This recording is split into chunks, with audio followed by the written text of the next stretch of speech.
Hello my dear friends. तो आज है डे 4। तो आज हम पढ़ने वाले हैं क्वाड्रेटिक इक्वेशन, अपना चैप्टर नंबर 4। तो शुरू करते हैं चलिए।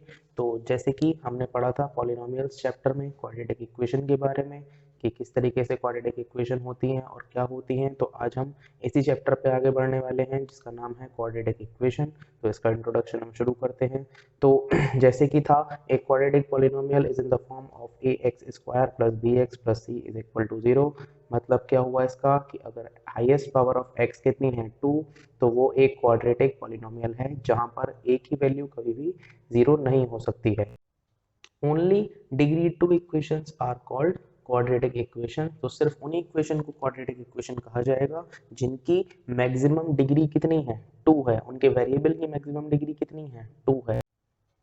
तो फिर हमारे पास आ जाता है क्वाड्रेटिक फार्मूला। तो क्वाड्रेटिक फार्मूला बेस्ड होता है क्वाड्रेटिक इक्वेशन की जनरल फॉर्म पे। तो जनरल फॉर्म क्या होती है? जनरल फॉर्म होती है A x square plus B x plus C is equal to 0, जहाँ पे एक्स स्क्वायर का जो कोफिशियंट है वो ए होता है, एक्स का कोफिशियंट वो होता है बी, और कांस्टेंट टर्म होती है हमारी सी। तो हमारा जो फॉर्मूला होता है वो होता है x is equal to minus b plus minus under root b square minus 4ac upon 2a। तो ये फॉर्मूला होता है हमारा क्वाड्रेटिक फॉर्मूला। ये हम कब यूज करते हैं? जब हमारी क्वाड्रेटिक इक्वेशन को हम फैक्टराइज नहीं कर सकते, जब उस इक्वेशन के कोई भी फैक्टर्स नहीं होते हैं, तब हम इस फॉर्मूले का यूज करते हैं। तो यहाँ पर बी स्क्वायर माइनस 4ac, इसको हम डिस्क्रिमिनेंट बोलते हैं, जिसे हम डी से रिप्रेजेंट करते हैं। तो इसका मतलब हुआ D is equal to b square minus 4ac। तो जो ये बी स्क्वायर माइनस 4ac है, ये हम कब यूज करते हैं? जब हमें बिना सॉल्व करे इक्वेशन को पता करना होता है कि इसके सॉल्यूशंस हैं या नहीं हैं, मतलब इसकी दो रूट्स आ रहे हैं या नहीं आ रहे हैं। तो अगर हमें बिना सॉल्व करे इक्वेशंस को ये जानना है कि इसके रूट्स होंगे या नहीं होंगे, तो हम डिस्क्रिमिनेंट निकालते हैं। तो यहाँ पे 3 पॉइंट लिखे हैं, हमें कैसे कैसे पता चल सकता है कि उसके रूट्स होंगे या नहीं होंगे।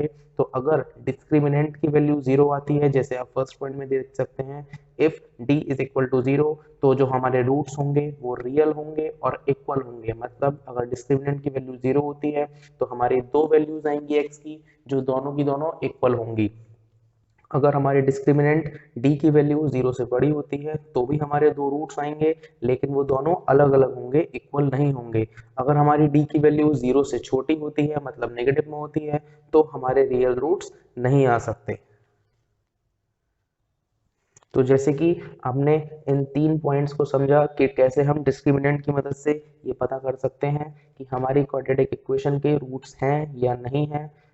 तो मुझे उम्मीद है कि आपको डिस्क्रिमिनेंट का यूज़ समझ में आया होगा कि किस तरीके से हम इसे यूज़ करके बिना इक्वेशंस को सॉल्व करे उनसे पता लगा सकते हैं कि हमारे इक्वेशन के रूट्स होंगे या नहीं होंगे। अगला पॉइंट आता है if alpha and beta are the roots of quadratic equation a x square plus B x plus C is equal to 0।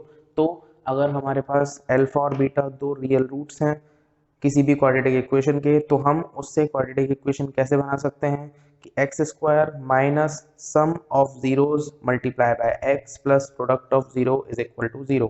मतलब x square minus alpha plus beta x plus alpha beta equal to 0, जहाँ पे alpha plus beta है आपका sum of zero और alpha beta है आपका product of zero. अब इन पे बेस्ड जो क्वेश्चन है वो ये रहे आपके सामने। तो इनको हम शाम को आज आपको सॉल्व करके दिखाएंगे। तब तक के लिए थैंक यू सो मच। आपको अगर ये अच्छा लगा हो तो प्लीज़ सब्सक्राइब करें और लाइक करें।